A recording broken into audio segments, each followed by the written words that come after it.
Start. A very good afternoon to one and all present here. I would like to welcome everyone to the second day's session on National Education Policy 2020. Myself, Hemlata S. Naik, working as an assistant professor at Vijaya Teachers College, Bengaluru. I would like to start today's session with a quote given by Dr. APJ Abdul Kalam. He used to say, "The purpose of education is to make good human beings with skill and expertise. Enlightened human beings can be created by the teachers. Changes in the education policy is a major way to provide the nation better students, professionals, and better human beings." Till date, we have been focusing on what to think. In our education policy, in the National Education Policy 2020, they have focused on how to think. How can our youth think critically and innovate unless we ensure a purpose in the education system, unless they can be passionate? So, the 5 plus 3 plus 3 plus 4 structure moving forward from 10 plus 2 structure is a step in this direction. The new education policy replaced 34-year-old national policy on education approved by the cabinet at a meeting presided by Prime Minister Narendra Modi. It aims to bring transformational reforms in the school and higher education system. So, with these words, I would like to request Srimati Sridevi P. Nayak to welcome today's eminent speaker, Dr. T.K. Sundar Lakshmi.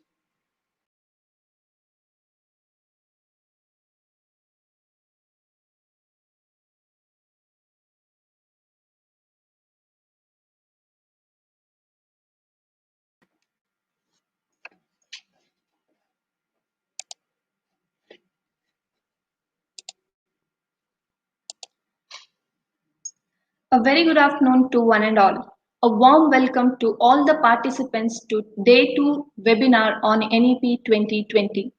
It is my honor to welcome and introduce the speaker of the day, Dr. T.K. Sundar Lakshmi, former Dean and Professor in Education, Banastali Vidyapitha, Rajasthan. Madam has been more than 3 decades of teaching experience from UG to PG. Who is actively involved in NCRT, NCTE, NAC, etc. for academic and administrative reforms.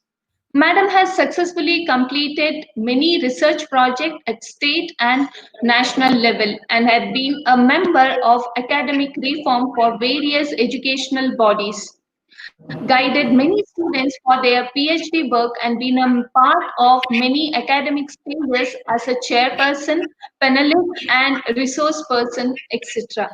We feel really fortunate to have you with us today, ma'am. Hearty welcome to you. Over to you, ma'am. Thank you. Can we start? Yeah. Namaskar and good afternoon to one and all. Actually, all of you are active in the field. I am one step outside the field, but then it's so nice to come back to talk to colleagues from our own field. I'm sure all of you have gone through this National Education Policy of 2020. And today what I am supposed to be talking is about how higher education is visualized in this policy. Now, a lot is said, lot is argued, lot is criticized, lot is praised about this policy. But we know one fact that since 1986 till today, we had been thinking of a revision of the policy, a new policy, and now a national policy has come. That's a welcome thing. Now we know when we talk, actually in the past few weeks, when I've been talking to different people, it looks like there is some kind of an understanding that this policy is for implementation by us. Now, I just would like to put my talk in a little perspective. That is, a policy is not a regulation. I'm sure all of you will agree with me if I say that. It is just a planned or agreed course of action which represents the intention of the central government, because this is called the national education policy. And the central government, taking into consideration all that has happened till date, would like to say what it intends to do with the education system in this country in the next few years. So it's like a foundation or a blueprint for a perspective plan for the next 5, 10, 20, 30, whatever number of years it visualizes it. So this national policy on education is not actually something that can be directly implemented. It says several things which needs to be changed, which need to be continued, which need to be introduced, which need to be corrected, and several things. Now, before it is implemented, there is a lot of work to be done by the central government, state governments, universities, colleges, and all of us. That's why there is a need for prioritization of what can be implemented when and how much, and what's the possibility for that, and what should be the plan of action or program of action for it. Who all will be involved in it? What are the ramifications, financial, academic, structural, administrative, etc., etc. When those things are in place, that will come down to us as practitioners in the field, which is what we are going to implement. But understanding the policy, the way the government has visualized, will give us a perspective to the way we function in our own institutions. And there is also a need for this any national policy, not only for education, any national policy, concurrence of the states is very important. And that's why usually a policy is always presented in the parliament for a debate, implying thereby when the parliament is discussing that, states representation is there, and education being a concurrent subject, especially higher education, and all the states also are concurring with the intentions of the government to some extent. That's why it is. But of course, we know that this particular policy has not been debated in the parliament. It's as the principal just now said, it's a cabinet decision that this policy will be brought into force. Okay. And anyway, this as a policy, now that they say it is in vogue, it provides a basis for perspective plan of action. Now, when we look at the higher education section of this policy, I have put a few things which I have collected from different places, talking to different people, and when I read through the policy, what I felt myself, it seems to be a bag of mixed items. And mixed items means some positive, some not so positive, some very clear, some not very clear, some extremely new, some continuance of it in a new terminology, kinds of things. So it's a mixed bag we have. And it's a long wish list. Government imagines the higher education system will be, without any corruption, without any commercialization, without any lack of quality, everything good, everything is so nice, it's going to be, every institution will be like this, every teacher will be like this, every student who comes out of the colleges will be like this. It's a long wish list.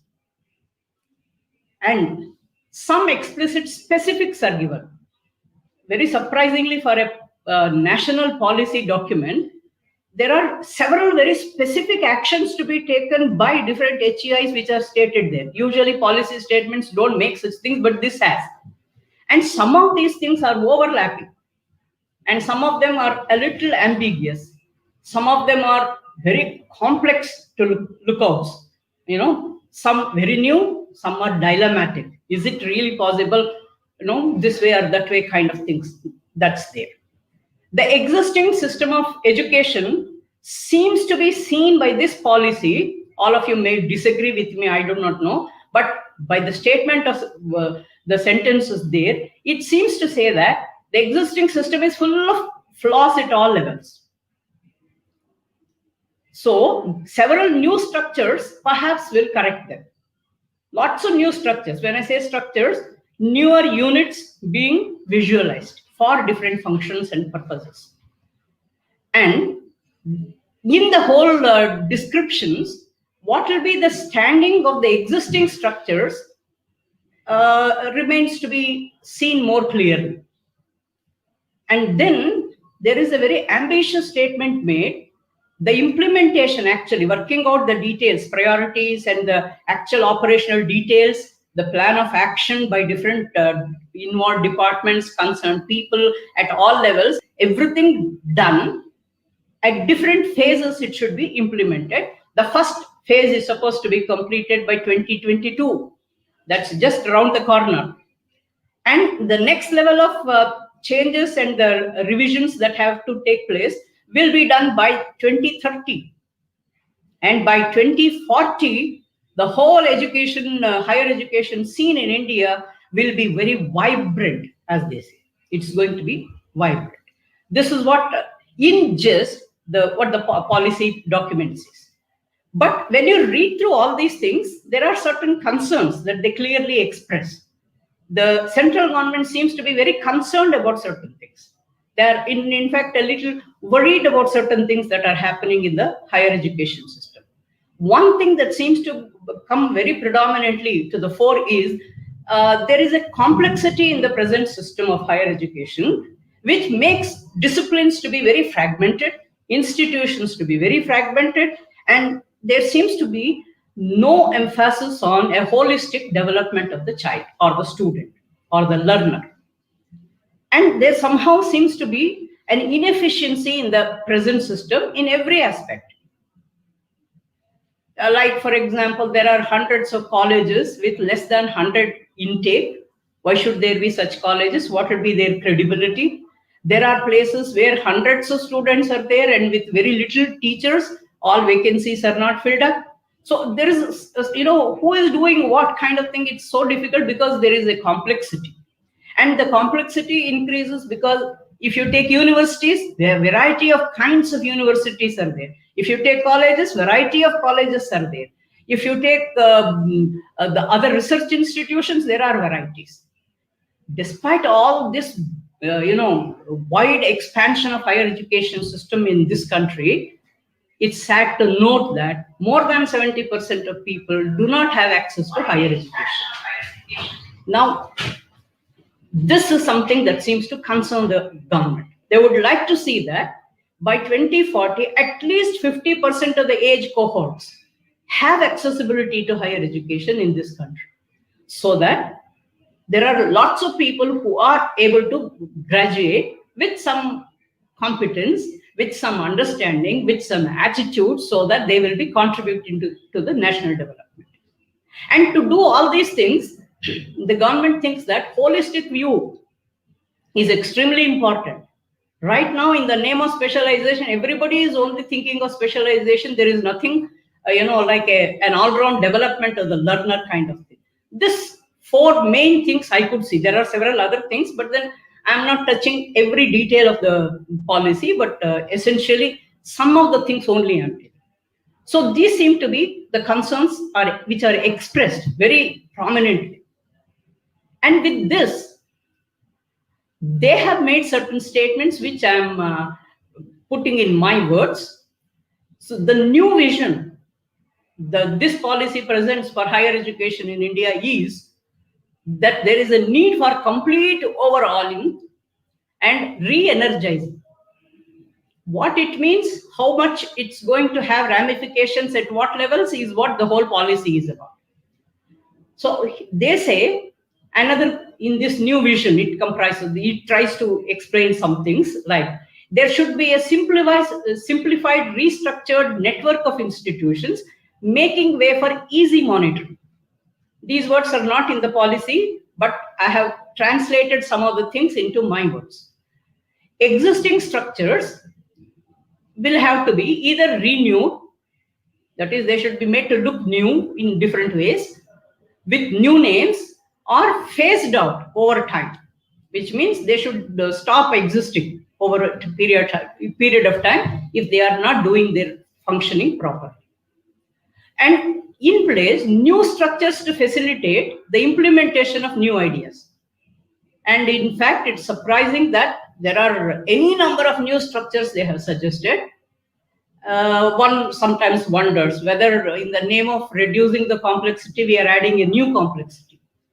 Anyway, now, another thing they mention is every higher education institution, HEI, must be a multidisciplinary and large institution. They don't seem to recognize or feel that the small institutions which are non-viable have to exist at all. So every HEI must be a multidisciplinary institution and a large institution. So the curricular structure at the undergraduate level has to be 4 years generally, 2 years of PG programs. This is what they are trying to suggest at the higher education level. Research in this I have not added. Now, what will be a university like? Now, their description is every university shall be a large multidisciplinary institution. They keep using that word large every time. It has to be a large multidisciplinary institution. And this means single stream institutions like science colleges, arts colleges, teacher education colleges, only agricultural colleges, only subject-based management or whatever. Now, if they are small, either they have to become big multidisciplinary ones or they can be phased out. This is one thing they have said. Second thing is, large number of universities in India are affiliating universities, as we know. Now, this affiliation of institutions within the university is something they say should be phased out. There is no need for affiliating because each institution must evolve itself to become autonomous so that they work on their own without anybody's affiliation or support or chhatra chaya kind of thing, an umbrella under which they have to work.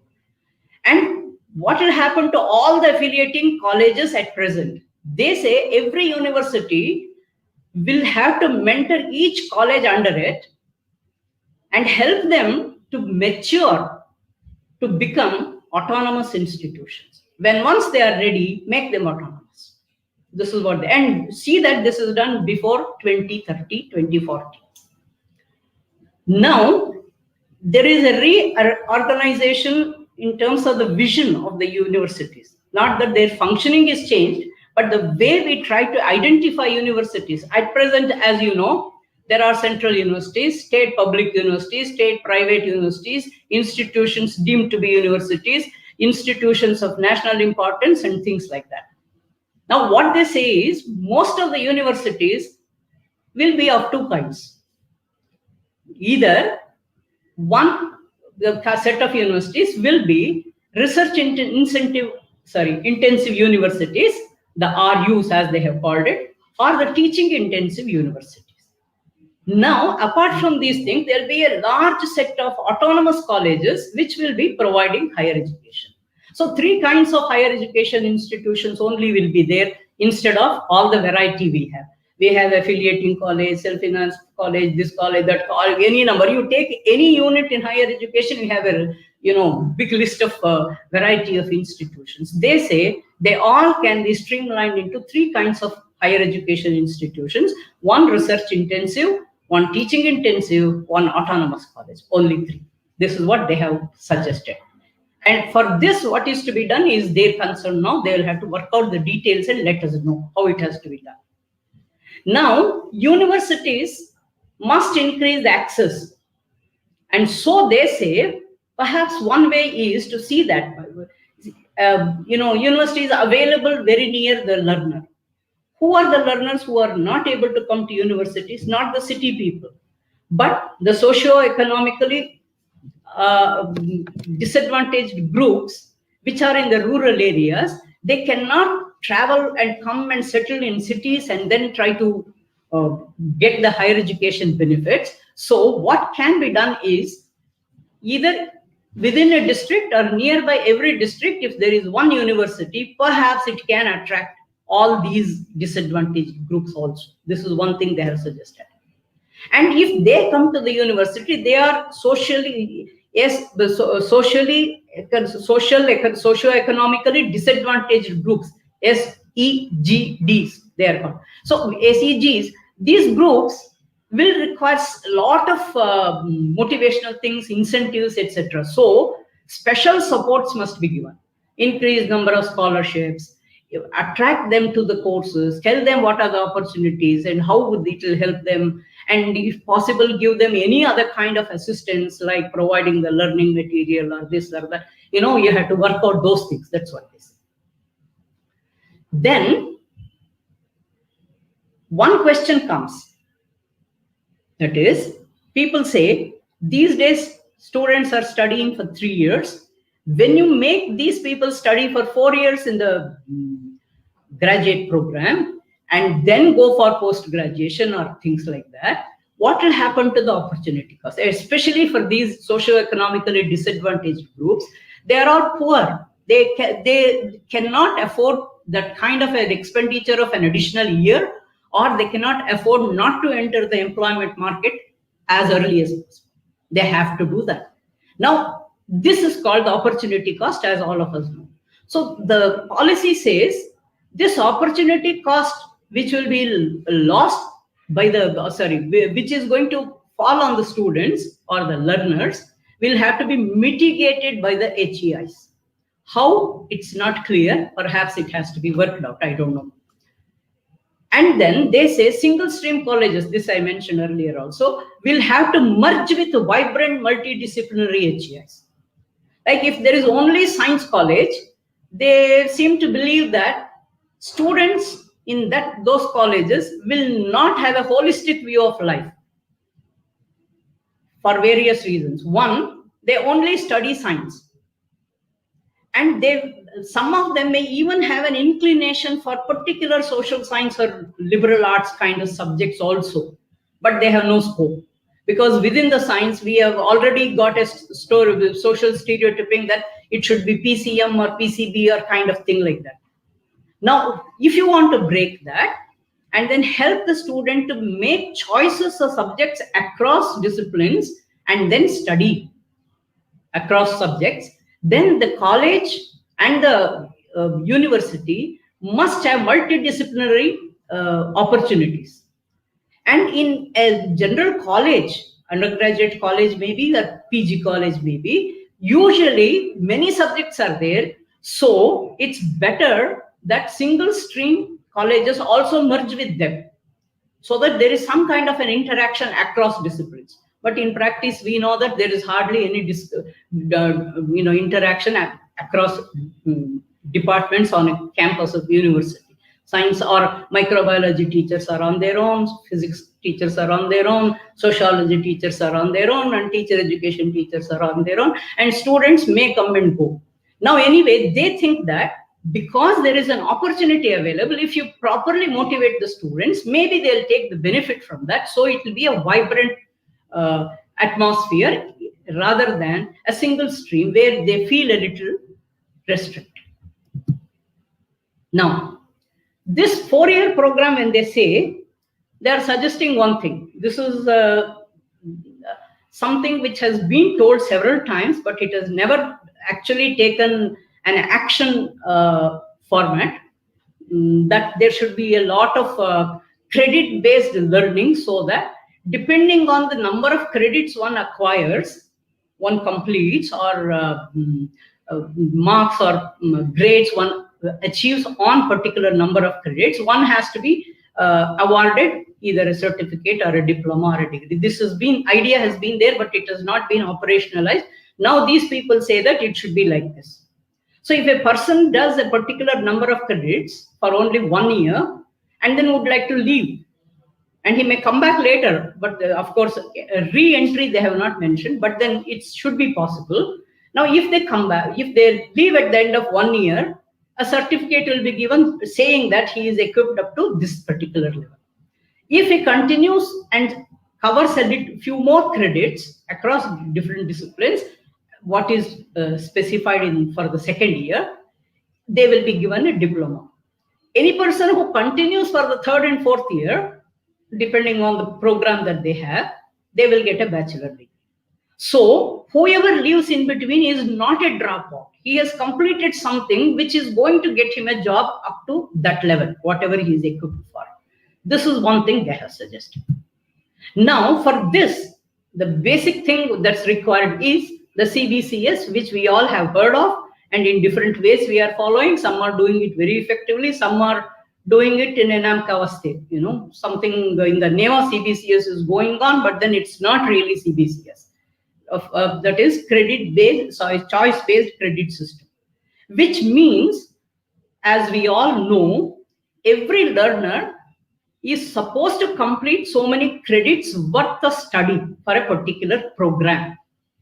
If it is 100 or 40 or 30, or depending on the duration within which he can complete that, approximately they will suggest. Now, that particular number of credits, how he will acquire, will depend on the choices he makes of the subjects. So it is his choice. It's not like today. We have given in the college, either take PCM or PCB or CBZ. There are choices, but then these choices are provided by us. If he wants to take PC and Z, he cannot do. Or if he wants to take physics, chemistry, and then sociology, he cannot take. He wants sociology, economics, and physics, he cannot take. Because we don't have that kind of combination. We have provided choices, options of groups, whatever we had thought that are logically or whatever, conveniently, it's available. Now, CBCS will give the learner the opportunity to make a selection of any kind of subjects, depending on the credits each subject he is studying is going to have, amounting to a total of a particular credit. So he will be in a position to say he is completing a certificate course or a degree program or a diploma program or whatever. Now, how will this credits be maintained? Supposing he gets out after certificate program, but would like to come back and complete a graduate program. So the policy says there will be something like an academic bank of credits that will be established, which will maintain, because now we have this digital resource available in this country. They say that it should be possible to maintain record of every student of higher education all over the country in terms of what he has studied, what credits he has covered, and how much he has attained, what kind of a certificate or diploma he has got. If he comes back, how much more he has to do for his degree. So this academic bank of credits is going to help. And how this is going to work for all the universities across the country, etc., are not in the policy. Obviously, this is a policy only, but then that will have to be worked on. Now, every unidisciplinary higher education of today to include other disciplines in their curriculum, which means if there is a college of science college providing undergraduate program, they should be in a position to provide social sciences and arts if a student wants to make a choice. That's what they mean by saying holistic and multidisciplinary. So if there is an arts college, at present, it's only an arts college, which means, again, there the choices are all limited and then structured. It can be political science with the economics and sociology, or political science with English and this, or something like that. Three subjects which are supposed to be done, it's given. Now, credits are not there. Everything is rated upon 100 marks each for 1 year. So for the whole program of a degree for 3 years, if he majors in something, some particular emphasis given to those subjects, and if he minors in a subject, emphasis a little less given, and that's the way it's working now. Now, they are suggesting that because single stream institutions do not seem to be actually providing that kind of a flexibility in terms of the choices for the student, make all these higher education institutions to include other disciplines which are not within the strict purview of their own disciplinary structure. This, they think that one is not, like a horse totally blinded, only seeing in one direction. One can see multiple directions and feel that, identify one's own inclinations, interests, etc., so that one capable of recognizing one's own potential much better. This is what is holistic emphasis. So, if any college insists on being a single discipline institution, they will be gradually faded out over a period of time. By 2030, there will be no such institution at all, so that CBCS can work much better. Now, very important thing for all of us as teachers is how will learning be assessed? It's a bold statement they have made, though this is not new they are saying, but it's a bold statement because look at the size of the higher education system.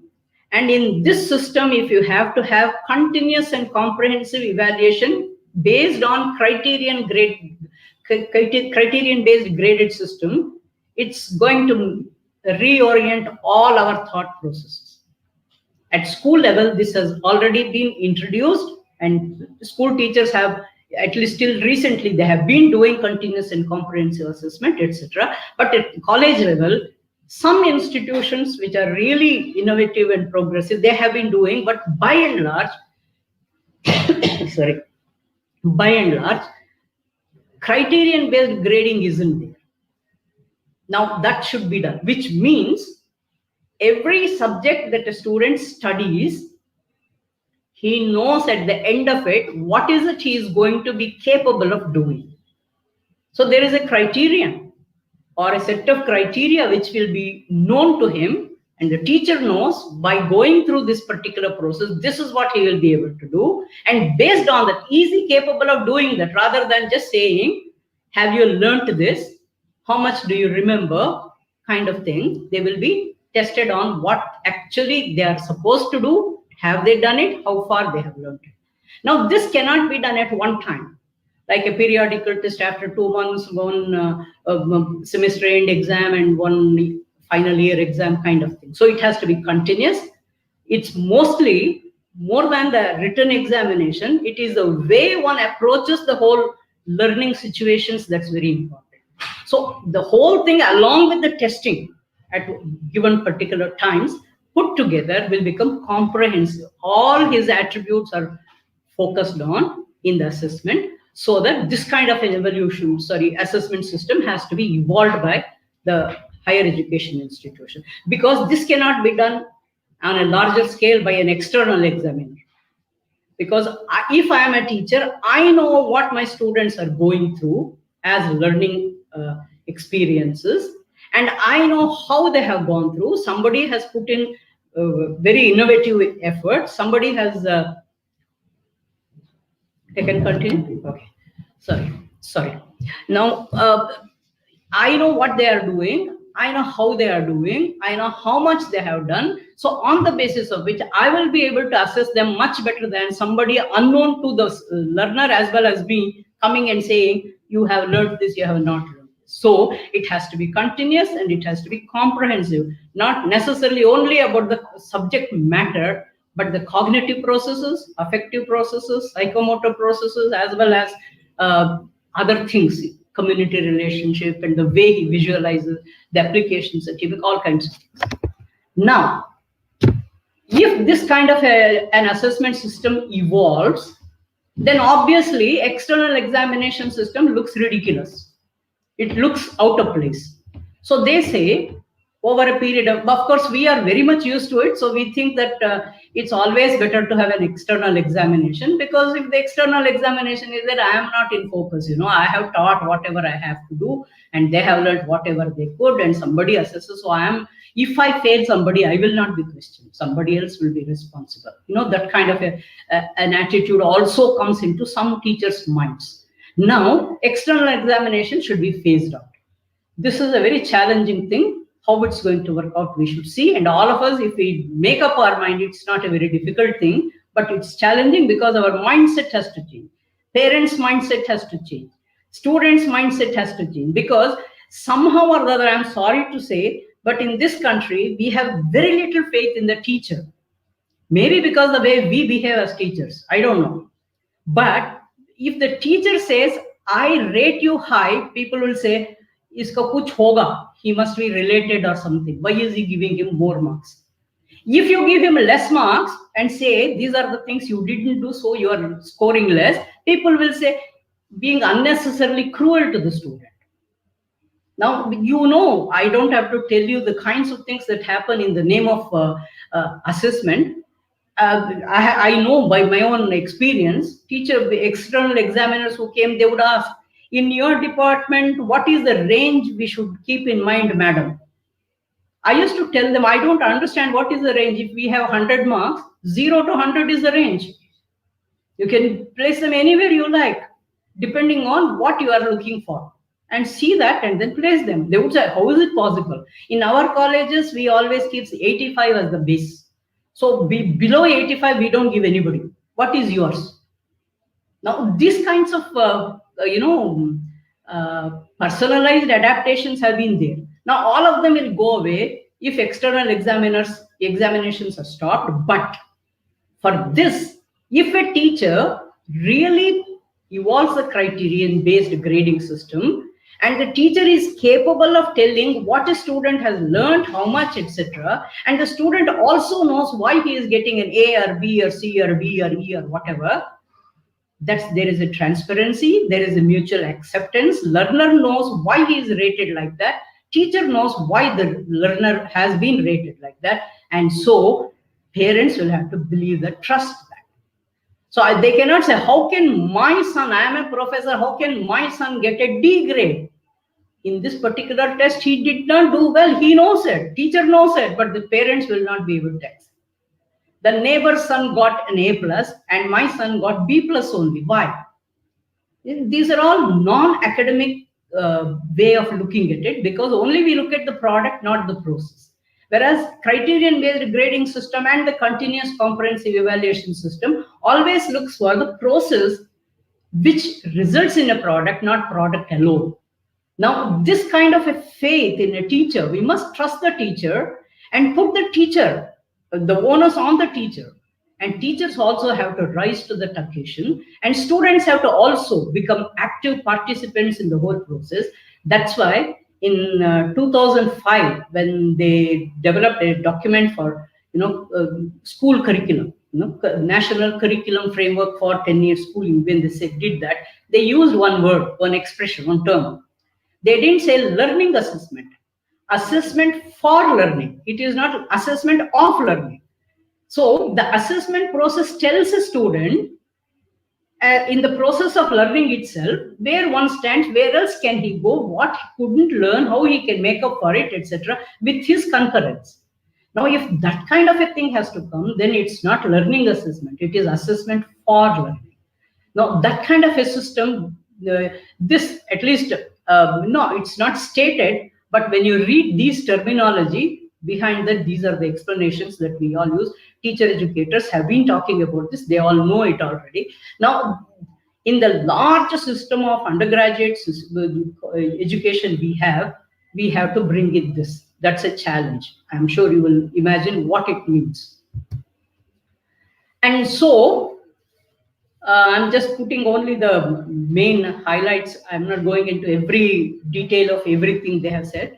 Now, they say when an institution, a college, here essentially college they're talking of when they say HEI, when an institution matures itself to become an autonomous institution, which means it has got the responsibility and the capability of taking taking up the process of education, setting the goals of education for the learner, take the learner through the process, and then even certify that he has graduated or diploma passed or whatever. Now that certification authority, if it is given to the college, then the college acts like a unit in itself. It is not looking for some kind of a directive to come from top down, in which it is doing it like other institutions. No, each institution is unique, so it has to work on its own in a very planned, phased way. And so they say IDP must be developed by every HEI when they are ready to become autonomous, not by every colleges as they are today. They may not know what is an institutional development plan. Now, this institutional development plan they have described to in some extent, but it requires a lot of ramifications, and one has to work it out. Now, it has to have not only the curricular thing, but even the way you organize the institution, what you consider to be very important for the next 5 years to be done. There should be some kind of a goal directedness in the entire process of education within an institution, because the society has given you the power to even certify, give the degrees, award degrees to the student. Sorry. Now, this is one thing they say. Now, if every college has to work in that kind of a dynamic, autonomous, vibrant, independent way, obviously there cannot be, you cannot put them in the noose and say, no, I'm just pulling it. You can work very independently. You can't say. So they say something which, how it's going to work, I haven't still understood. Perhaps over time we will understand. Light but tight governance.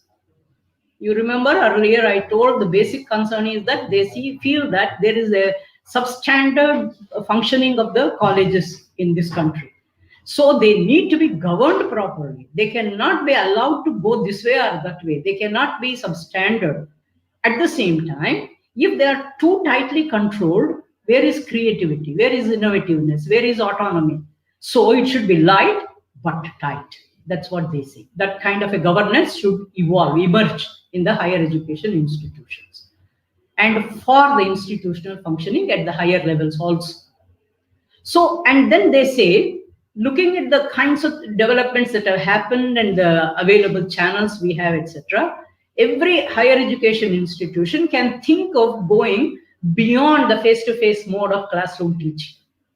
So expand online and ODL, open and distance learning channels, which will mean if this materializes, long drawn dream from at least 4 or 5 decades in this country, we will have some kind of a bimodal, dual mode kind of or multiple mode kind of channels available in every university, on every campus of every college. So online, what should be online? What can be through open and distance learning? What can be face-to-face? Putting them, synchronizing them perhaps is going to make the learning more challenging, more exciting, more interesting for the learner. So expand on online and ODL channels. How this should be done, they will work out and tell us. No, we have to see, and if we can think of our own ways, we can suggest and then say this is the way it can work in a college of our size or our disciplines or whatever. And then there is, as you know, the present government's orientation is towards reviving the Indianness in the education system. So they have very strictly said, very clearly stated that there used to be a knowledge supremacy in India in the ancient times. And now we should actualize that in the future also. Unfortunately, or I don't know, surprisingly, the present system is not mentioned at all in any way, which means nothing is there which shows that kind of a knowledge supremacy in any institution, whether it's some extremely superior world-class institutions within this country, none of them is mentioned. So knowledge supremacy of ancient India must be actualized today. Now, what has happened in the past few years, decades, perhaps it should be taken to be what to say, a mistake we have committed or what, I don't know. But somehow there is an ancient and there is a futuristic thing in between. Even the mention of these kinds of institutions where multidisciplinary work is going on very successfully, it's not mentioned. I'm surprised at that. And it's not that all these things are so newly introduced. If we read the Education Commission report, that is what is popularly known as Kothari Commission report of 1966-68, 64-66, which on the basis of which the first policy of education in India was made in 1969, you will see some reflections about all these things in its own way. But they very clearly stated that all of them should be according to what the Constitution of India has defined. But there is that kind of a thing is not here. But then these things today, according to this policy, which we all can accept, is more possible because of the digital resources we have become familiar with, and we can afford it today. Those days, perhaps it was more difficult to do it than now. And they say every higher education institution should achieve global standards of quality. It's not enough just saying that I got 100% result in my college. My college is very good. I got an A plus in the NAC accreditation or NIR of ranking or whatever. That's not enough. But the quality standards of the college must be of global level. This is this is why I said it's a wish. It's a good wish. I hope we move towards that. Okay. Now, if I don't know whether I have been able to connect all these things together, the whole education system is going to look by 2040 to be very different. Colleges will not be called affiliating or self-finance or anything. They will be either autonomous colleges or the continued colleges of today's system. Universities will be either called teaching intensive universities or research intensive universities. Not that research universities cannot teach or teaching universities cannot do research, not like that. But the predominant emphasis will be on that. And when we do not have single stream colleges at all, they even say that IITs and IIM should have some other subjects available, multidisciplinarity, so that students can make a choice. But one question that comes is, can we not allow students to pick up or choose from any subject they want from any other university or college if there is a grades sharing system in the CBCS system? That is not addressed here. Perhaps it will come in the future. I don't know. But anyway, in terms of making the university or the higher education system function very well, what they say is there should be a transformation in the regulatory system. Now, there are too many regulatory systems for each discipline separately, and all of them seem to be creating their own rules and regulations and all, and several of them are suspect in terms of their efficiency, etc. So they say, overarching all branches of higher education, all kinds of activities that are going on, institutions that are being run in this country, there should be one authority which will be the umbrella, the under whom everything works. That's called the Higher Education Commission of India. Now, under this, there will be a few other branches or structural positions, especially the next four of them. They call them as the pillars. They are the main things which will operationalize these things. One is the National Higher Educational Regulatory Council. They will pass all the regulations. So, supposing it's only a multidisciplinary college, then only arts college, only teacher education college, etc. will not be there. But applying to all of them, excepting medicine and legal studies, all other disciplines will come under this regulatory council. They will make the regulations for all of them. And there will be a council for accrediting the quality of these institutions. That is NAC. Today what we have is NAAC, National Assessment and Accreditation Council. Now what they are suggesting is there should be one accreditation council which is going to be the nodal point for several accreditation units that may be created in the country. Then there will be a Higher Education Grants Council. What UGC is doing today will be done by this. Of course, one can ask why the new name.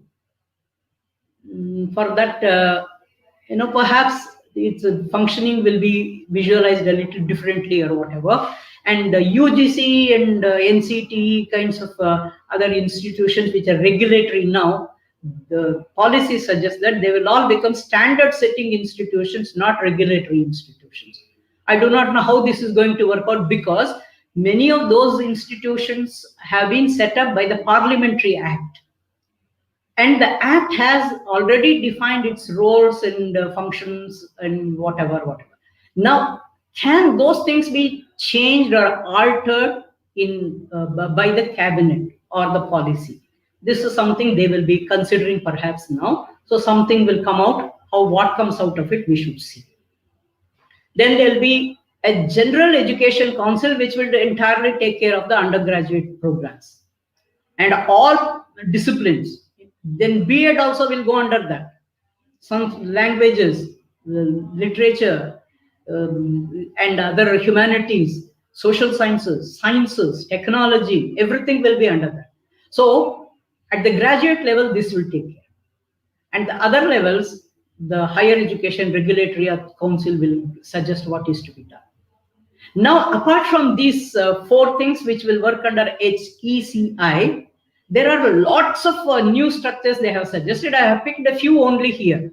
I didn't know how much time we'll have, and too many things if we say we cannot discuss. So I thought we should reduce the presentation and discuss it more, so that in case we have time, we can go ahead with that. Otherwise, we can have another webinar for different aspects separately, so that we'll threadbare discuss what they have said.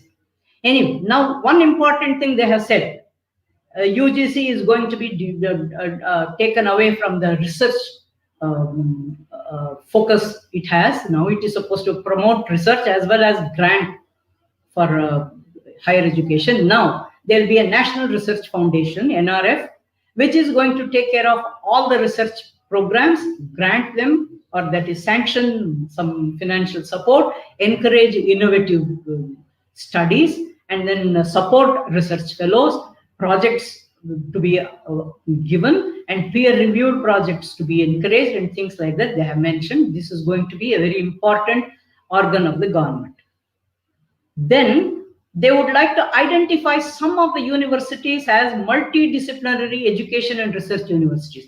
They are all a little above the regular universities which are teaching or doing research, because these are supposed to be doing a real contribution to the field of education at the higher education level.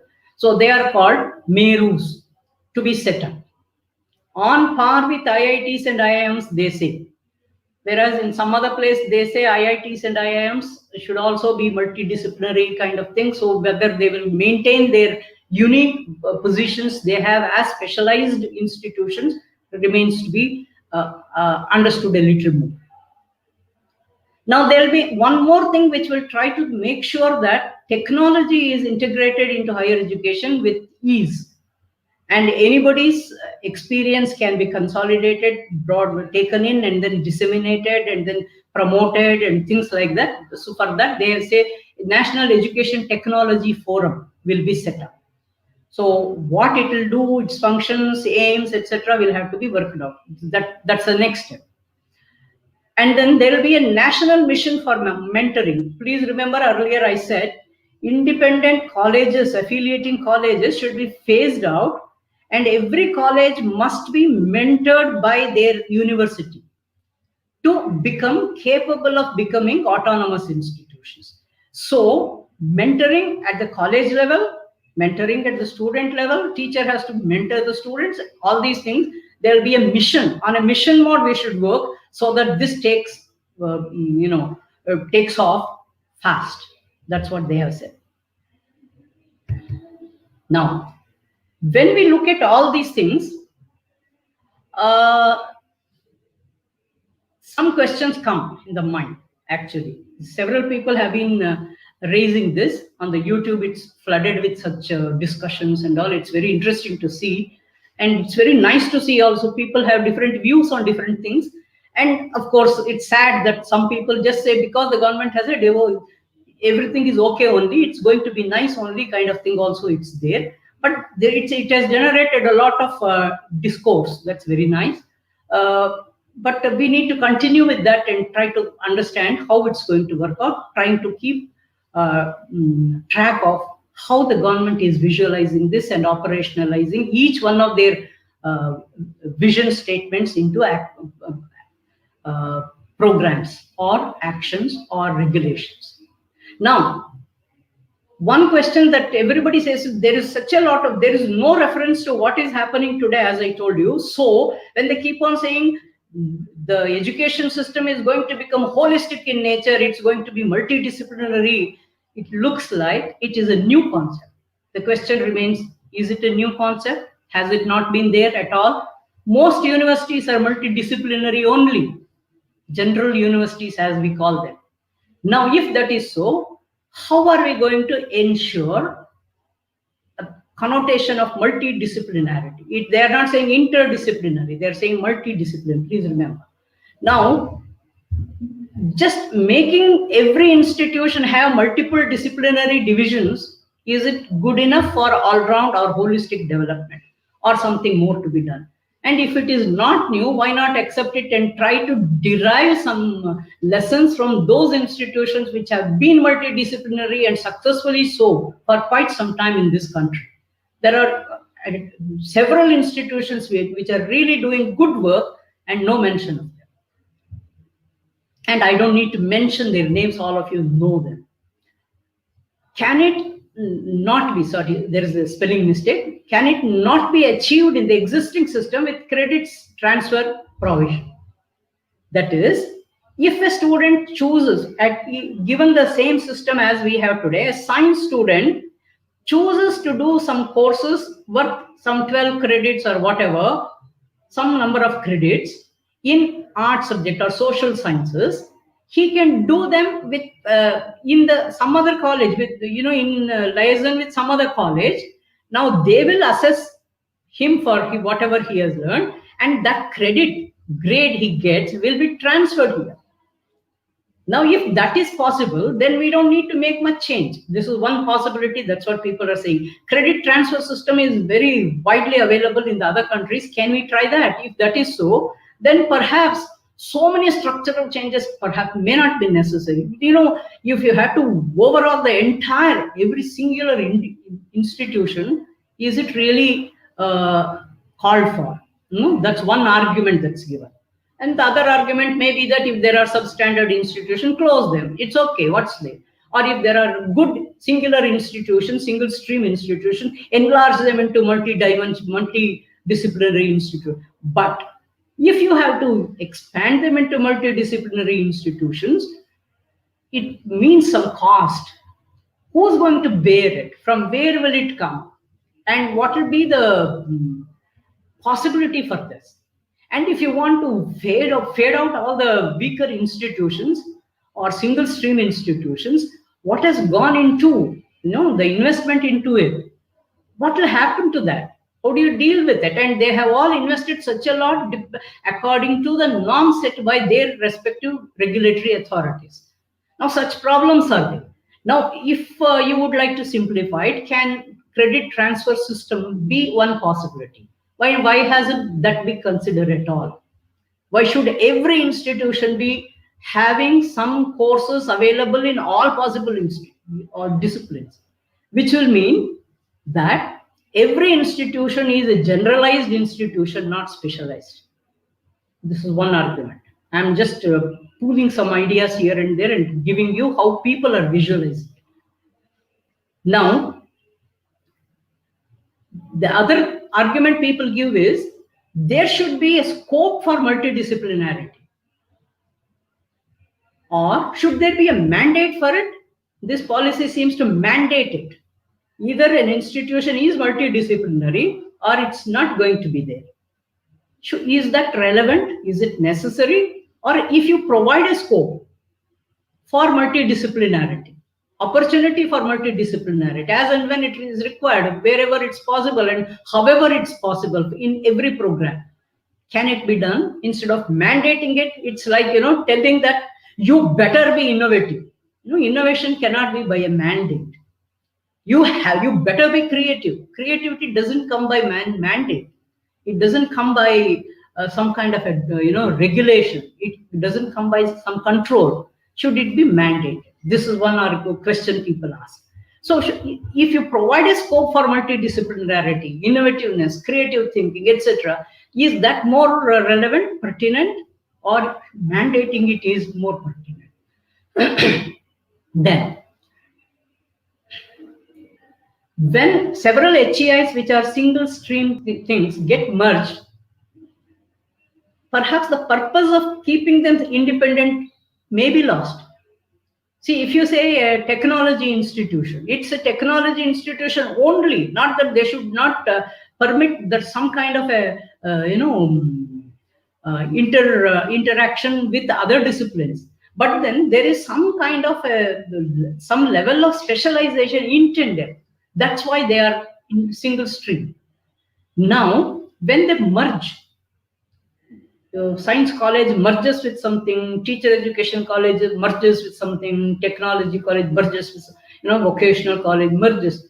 What will happen to the specialization focus? Can we maintain that kind of a standard and that kind of a focus? Because every discipline has grown so much in terms of its knowledge base, that within that discipline, larger disciplinary area, there are lots of streams available. If there is a multidisciplinarity across them, is it not good enough? Should it be necessarily like a liberal arts institution of the earlier times, colonial times or before that? Liberal art meant mathematics was BA only. My grandfather, your great grandfather, perhaps all of them did BA mathematics kind of thing. No, it's only liberal arts, because the mind has to be liberated. Everything is in the document also they say everything is a kala. It's an art. Now, yes, it may be an art, but then if there is a specialization, a specialized area, like if you take medicine, nasal specialization is different from ear specialization, from eyes or the hair or the head or whatever. Now, if that kind of a specialization is available, making those specialized studies, just because they are bachelor degree, to merge into all those things, other subjects, etc., is it going to dilute the specialization? And another argument they give is, even now in technology or architecture or in medicine, there are a few courses which do draw from social sciences and others according to their requirement. Like the patient psychology has to be understood. A bit the social psychology they need to understand. A particular year, I think they have some particular courses. Can that be strengthened a little rather than trying to make every institution have every kind of subject? Now, specialization, are we losing it all? This is one concern people express. Now, then what will happen to the hundreds of science, arts, and other colleges which are single stream? Now, they were established with a specific thing, and only women's college, only boys college, all kinds of things we have. They are all single stream. For a particular purpose, they were started and they're running. Now, what will happen to them if they cannot? You see, if it's a trust with several institutions, one arts college, one science college, one technology institution, etc., they can all merge together under one campus. But there are single institutions, standalone institutions. What will happen to them? Now, that's not very clear so far. It sounds very nice to say that weaker institutions should be faded out. But is it that easy? And how it has to be done? What will happen to them?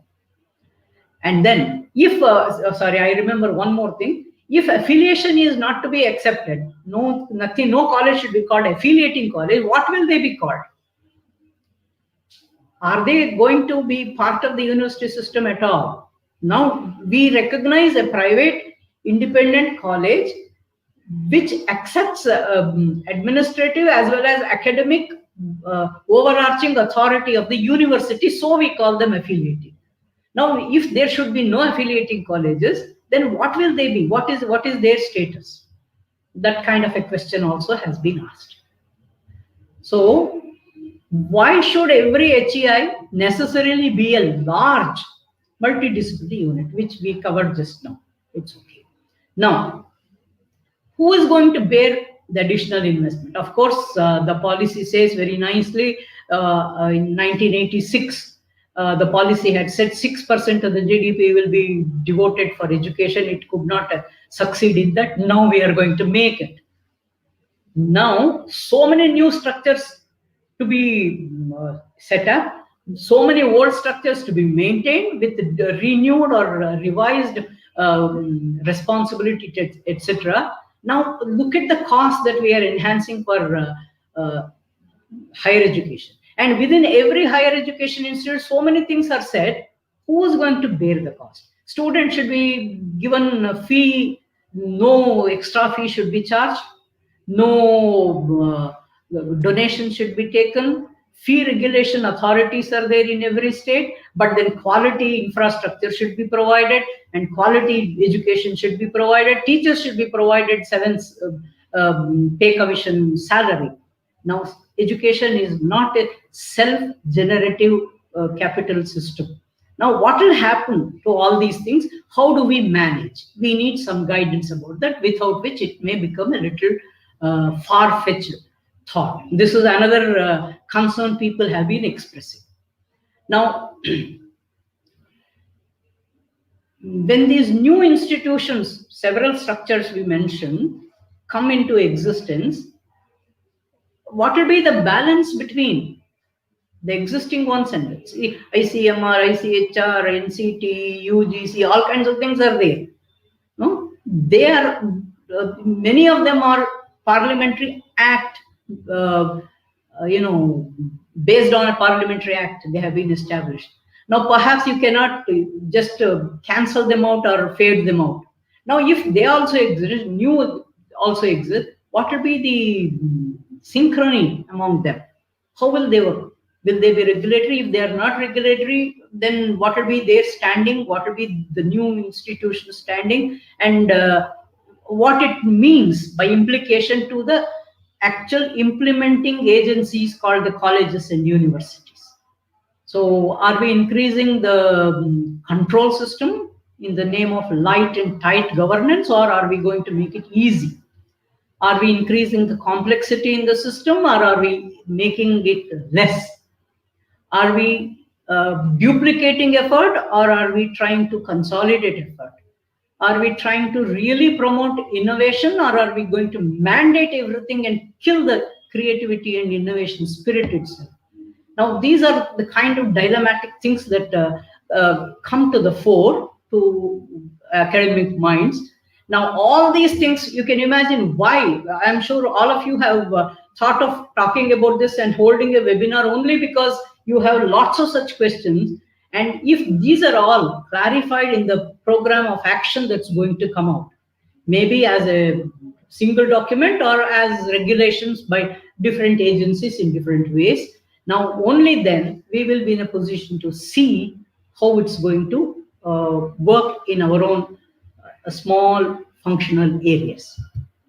So, in a nutshell, or broad, very important things which I thought are going to shake our system. These are the things I thought. There are lots of other things. Details I have not gone to. I thought I'll be given 1 hour. I have taken more than 1 hour. I'm so sorry. A lot of groundwork needs to be done. There is a lot of things that will be done. Wait for lots of new things that to come. How they are going to work. Please remember, we as academicians, we are not politicians. We are not government agencies. We are academicians. We don't have to accept things blindly just because it's given. But we don't have to accept them only looking at our own institutions. As academicians, we should try to look at it in a perspective of the national higher education scenario. Now, if we look at it, that which means I, as a teacher of a particular college, of a particular discipline, will have to think beyond myself at the systemic thing. Now, if we can think like that and continue our discourse like today's for a long time, perhaps we will be in a position to evolve our own plan of action in such a way that at least we know for sure in our own institutions, in our own universities, we will be in a position to reduce redundancy of effort, make it more easy to work, enhance the efficiency. Kam prayas, zyada prabhav. That's exactly what we need to do. If that kind of a thing has to work, I think you and I will have to take a greater responsibility of trying to sort out things, try to understand things, not accepting them just like that. And nobody has said don't ever think of it critically and then think of what can happen, what need not happen. Not only about my college or my university or my department, my colleagues, myself. No, but in this country, if in the future our children, the youngsters, the youth of this country should be a vibrant lot, how is this going to help them, or is it not going to? If it's not going to help them, it's going to be as it is today, then why take all this trouble? Continue as it is. Now, if it's going to change, are we sure? At least conceptually, if not in practice. We don't know how it's going to work out. I agree. We don't know what government's dispensations will be, because governments keep changing and their affiliations will change. But we continue as professionals, and it's our area. We need to work, and we have a responsibility. Constitution makes it our responsibility to see that the product benefit of education system is for the society, for the nation. No, we are in a very commendable as well as very peculiar position.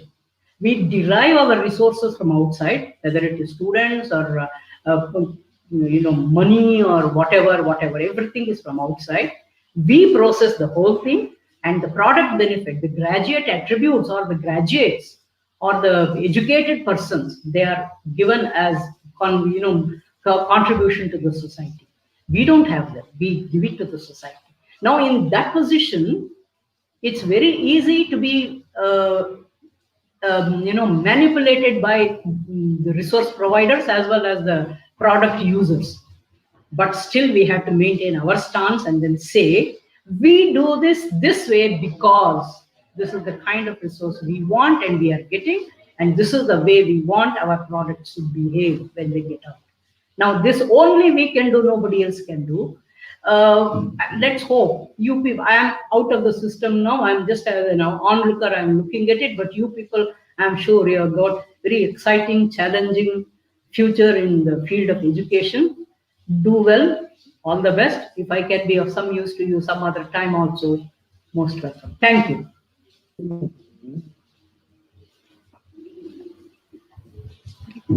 Will it be possible to see the participants now?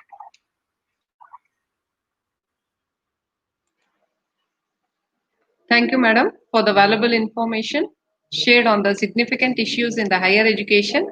Your presentation was extremely informative, madam. The positive response to the webinar are the reflection of acceptability and credibility. Now, I would like to request Dr. G.C. Harish, sir, to begin with the discussion session.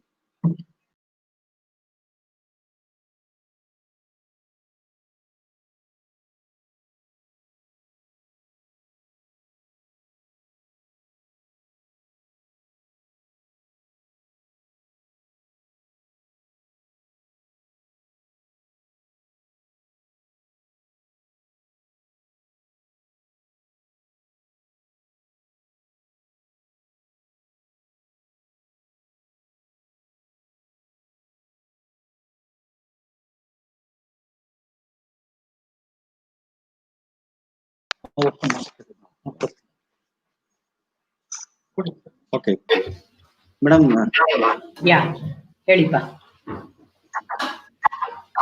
Madam, good evening. Good evening, madam. Thank you very much. Thank you very much for your valuable and informative information on NEP 2020 with regard to higher education. Participants, they have raised some questions, madam. So Yeah. I will read the questions. Some questions. Okay, madam. Some participants, they raised it. Is it this policy is in favor of private institutions than the government? Most of the things what they have suggested in the policy, it will be benefited to private institutions than the government. So what are your views, madam, on this question?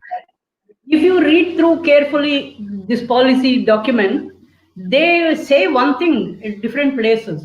There will be no distinction, across institutions, whether they are government or private or self-financed or whatever. All of them will be treated on par. That's what they say. Now, in actual practice, how it's going to work out, we'll wait and see. It's very difficult to say now. But they say all institutions, all universities are common, on par. So there is nothing. Today we have distinction. Deemed to be universities considered different from central university, from state public university, state private. No, on par. Similarly, government institutions and private institutions are on par. Same. Whatever it means, we have to wait and see how they define it in operational terms. Okay, madam. So, madam, another. They are not giving special emphasis on this or that. Okay. So there is no discrimination on any mode of the institution. Right. That's what is stated there. Okay. So, madam, another question: what will be the status of teacher education in future? Means for B.Ed colleges, mentally how they should get ready by keeping in view of these policy suggestions. You are thinking of getting ready before the program is set. Don't you think so? We only know that by 2030, standalone teacher education institutions will be merged into the multidisciplinary first grade colleges or universities. This is all we know. So what it means, how it's going to work out, you people will have to discuss it and then prepare an agenda and submit it. You see what you think can work, what cannot work. See, it's not it's not crystallized. But one thing is very clear, if you very carefully read through, especially in the draft, it was more pronounced. Now it's been a little toned down. They have no faith in teacher education. But they keep saying teachers are important, so teacher education should be there, even for college teachers. And how it should be, what it should be, they have only said that it should be in a multidisciplinary environment. It cannot be standalone. Because what's happening is teacher requires subject matter as well as the pedagogy part. And in the standalone B.Ed colleges, they are not able to do it. So they should be on a common campus, which will be more vibrant. And the only thing you can read between and understand is everything will be 4-year graduate program. So B.Ed also will be a 4-year integrated program, as they call. But today, as it stands today, if a person does an integrated B.Ed program of 4 years, he will get 2 degrees. But there they have called it integrated B.Ed. Yes. So I don't know whether they will be considered it equivalent to BA or BSc and BA or only B.Ed. Because that's an indication of a specialization of education only. I don't know how it's going to work out. And NCT is going to be only a standard setting institution now, according to this policy. So the GEC will decide all these things. Yes. The General Education Committee or Council or whatever they have said, that is going to work it out. And they would like to see that this is done pronto. That is by 2022, things will start moving. So that much is clear. How it's going to be, I don't know. That's what I was saying. See, NCT insisted on some norms, essential and desirable kind of thing. Accordingly, every college provided itself with so many things. Now, those colleges should be faded out, or you will have to expand into a multidisciplinary college. How far it's feasible and workable, the two in a matter of 8-9 years is something of a challenge. That's all I can say, because nothing more is said right now. If you read, all of you must have read the document. It's not it's not possible for them to say it also, because there are too many things involved. But the whole underlying positive thing we can take from is that the government seems to think that there are too many controlling authorities for a teacher education institution. UGC says something, NCT says something, university says something, state government says something, SCRT says something, all kinds of things are there. Now, all these things will go and then there will be one overarching authority. Perhaps it's going to ease the tension. Possibly, possibly not. Both are possible, right? And your discipline as a discipline, teacher education, what will be its status in the whole jamela of multidisciplinary establishment? That's something we have to consider. There are some colleges where they are working like that. We may have to study them a little more and then take their experiences and then try to see Can it work at all? If not, we don't have to accept it. We can tell why it cannot work. We cannot just say because you said it cannot work, but we have to have some rationale, some facts and figures, some kind of a explanation as to why it doesn't work and what we would like to do. And state government, if it accepts, perhaps it will process it further. Right? Yes, madam. That's Yes, madam. Right. There is one more question. I think this question is also on the same line. What will happen to small institution in the higher education? Small They will institution. fail. There are no questions. See, they have clearly stated there are several colleges with less than 100 enrollment. They are working substandard. There are no teachers to teach. Students don't come regularly, etc. Such colleges, if they are substandard, they should be faded out mercilessly. So if they have to do next 1 or 2 years, they have to show that their existence is essential. Sure. It's in the name of freedom. Now it's like carrot and sticks. I'm showing you the carrot of autonomy, etc. The stick is there. If you don't do, I'm here. But perhaps we have lent ourselves into that position. We teachers have not been very careful, not individually. See, there are hundreds of excellent teachers who are doing very good work. I'm not talking about them. But the policy seems to be more worried about that small number of teachers who are not doing well. They seem to think that, one black sheep contaminates the whole thing kind of thing, So they are only worried. Perhaps all the statements they have made is essentially, based on that. So such things should not happen. That's their concern. Commercialization, that should not happen. Substandard thing, that should not happen. For that, they have created all these things. And that's why I mentioned, I don't know whether you understood, all of you got it in the same spirit. What is happening in the name of good work is not mentioned once in this policy. Not one place. Yes. That perhaps they could have mentioned. Some, like Hoshangaba's experiment in science education, is it not something which the whole world has appreciated? Why didn't we mention that when we talk about school education, teaching, etc.? BITS Pilani, JNU, IITs, all of them have done wonderful work in multidisciplinarity, etc., etc. All those things. Did we mention? Could they have mentioned? So that we could have derived some experiences from them. It would have made us feel more comfortable in trying to diversify ourselves into multidimensional or multidisciplinary units. Perhaps that will come. Let's hope. Beyond hoping, what can we do sitting here? Okay. Any other thing? Okay. Yeah, madam. One more. If you are inviting foreign universities in our country, can we expect a good quality of education? That is a question. It's not a question that can be answered with yes or no. Because in education, nothing is yes or no. Yes. Because it's a process. It's not as easy as somebody is coming visiting today for dinner in my house. Will they contaminate the food or people or terrorize people? Or it's not as easy as that. It's not one-to-one. There is a lot of things involved. But if you accept that, foreign universities are of better quality. They are not talking about any and every foreign university. They are talking about class universities like MIT, etc. Now, if you consider them to be better ranked institutions, being in touch with them perhaps will make us also become like that. Or we may make them like ourselves. That's a different thing, You know that joke, no? One Japanese fellow came to India and somebody said, see, we built all these things in these ways. The Japanese fellow said, if you took so many years, you can make Japan into Bihar if you take 1 year, perhaps.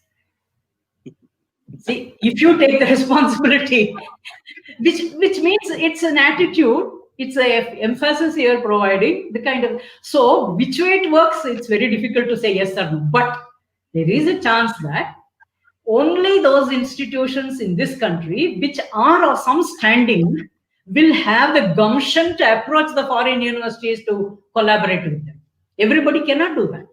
Now, if they are of some quality in this country, what is wrong if they collaborate? You look at it like that. I'm not supporting the government. I'm not a spokesperson for the government. I don't have any political affiliation. But then, academically, it looks like it's not impossible.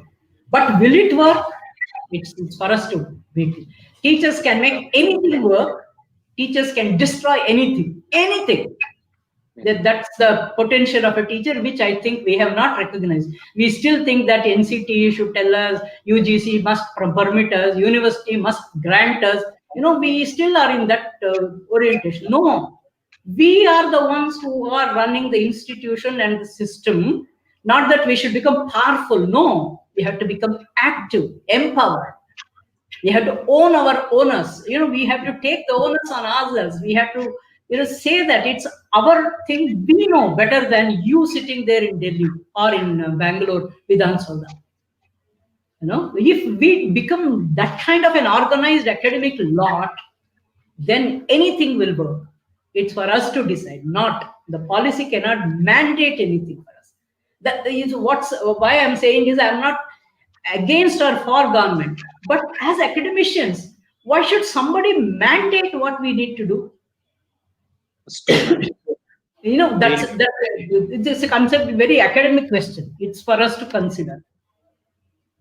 Okay, madam. Another question: what will be the minimum qualification for the faculty members at higher education level? Those details will it be the same, or are they going to change? No, these are all very specific things you are asking for. Policy will not be able to say these things. Policy only gives a direction. It says this is the way we would visualize the higher education system to be. Now, if these kinds of governances are there, if these kinds of regulations are there, perhaps it will help. But it is for the other people now, for all those subsidiaries within the education system from the education ministry. They no more call it MHRD, Department of Education, down to the college and university. They will have to work it out. That's what I named POA, Program of Action and Plan of Action. Who will do what? If you say that 6% of GDP, how will you do it? You need to use the legal department, accounts department, finance department, all kinds of departments. They are all involved in that. Now, at the cabinet level, they'll have to do these things, and then this GEC or HECI or whatever, they will have to sit and work out and then issue it. Only then you will know the specifics. Then they will issue separate regulations for undergraduate program, postgraduate program, research program, university, college, etc. Now, those things are not yet worked. This is only a policy. So don't get alarmed about it. Don't get disillusioned about it. But look at it as one suggestion. This can happen. That's all. Okay. Madam, one more last question. What are the plans to be made to implement this policy in the rural area? No, you don't make any plans. We are not the people to plan. As I told you, let the program get streamlined. Let it become, a little more explicit. They have to work it out, right? Where is the program of action? See, in 1986, when the policy document of 29 pages was issued, along with it came a big POA, Program of Action Curriculum. For each recommendation that was made in the policy or each thing that was suggested in the policy, there was a chapter which wrote as to who will be involved, what will be done, how will it be done, kind of thing. Now, from there, all those people who are involved in the process, they could further take it and then make regulations, notices, memos, send it, inform people, orient people, etc. So it had to be done. Now we don't have it. We still have to wait for it. Right? Okay. Any other thing? So that's all, madam. Anyway, once again, I thank you very much for your wonderful and comprehensive information on NEP that is with respect to higher education. Yeah, thank you very much, madam. And if people can continue the discourse on this, it will be very nice. Thank you so much. Yeah.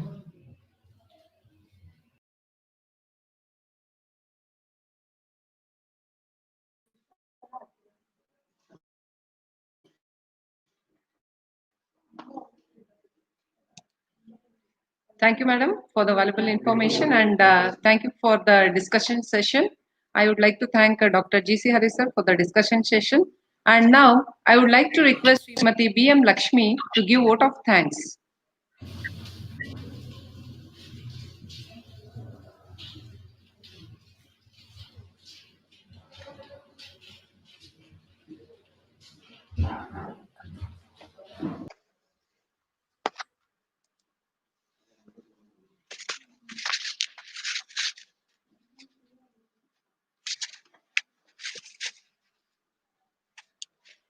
Good evening, everyone.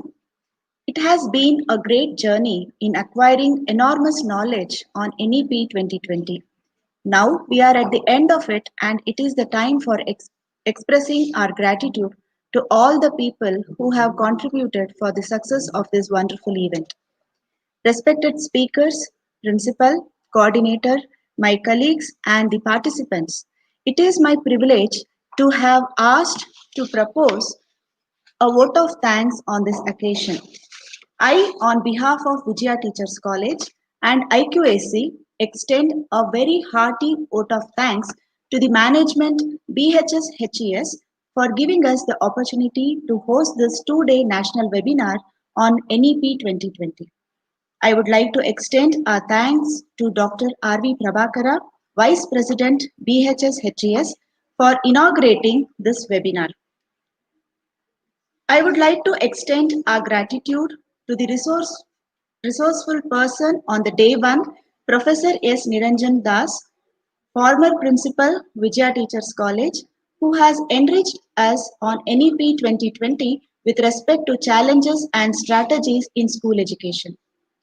I would like to extend our deep gratitude to today's eminent speaker, Dr. T.K. Sundar Lakshmi, former Dean and Professor in Education, Banastali Vidyapita, Rajasthan, for enlightening us on some significant issue in higher education, NEP 2020.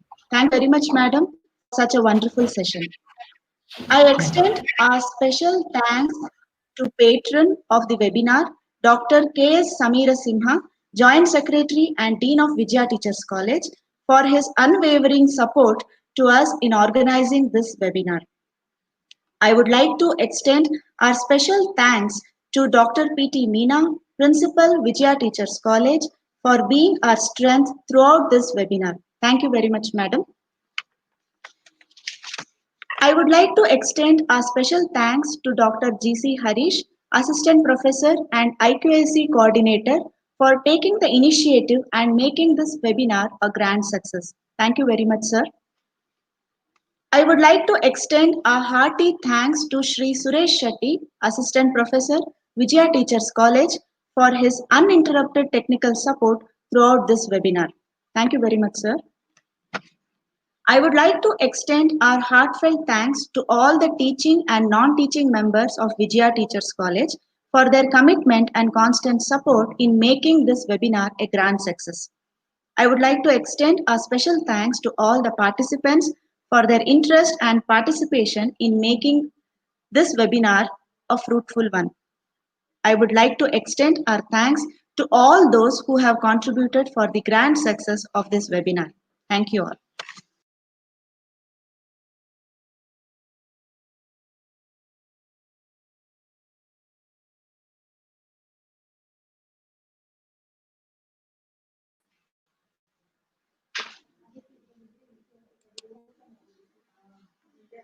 Thank you, Srimati B.M. Lakshmi Madam, for your vote of thanks. And now, as this is the end of the session, please subscribe our Vijaya Teachers YouTube channel and click the bell icon for further information and notification of our upcoming events. And don't forget to like our video. Once again, I would like to thank for making this two-day webinar on National Education Policy 2020 a successful event. We appreciate you. We appreciate your support and your continued efforts in being a part and being the patient's listener. Thank you all once again.